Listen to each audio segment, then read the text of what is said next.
Well, hello. My name is Alan Prettyman. I am a professor at the University of Arizona, and I'd like to talk to you a little bit about mentoring and my belief in how mentoring can work really effectively. So that being said, the first part of that is that a mentor needs a mentee.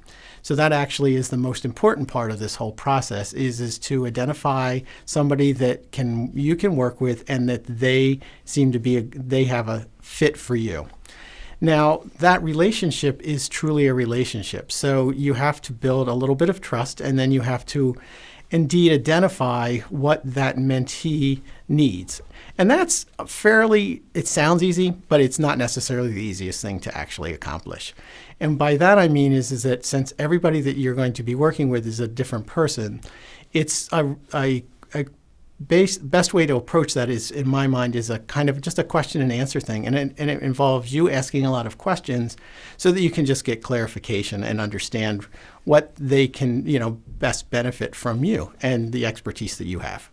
So that is somewhat of an interesting process because it's best to think of it as maybe a continuum. So Patricia Benner, who has the novice to expert model, a good way to think of your mentee is where do they fall on that continuum? Are they a novice? Are they proficient?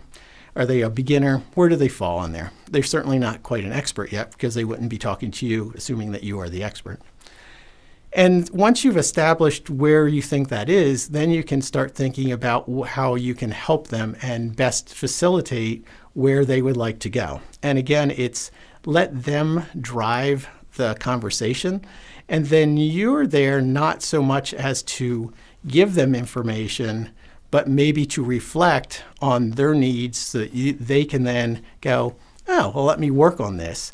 And then have them come back and report to you about how it went, or they struggled with X, and then you can have a reasonable conversation.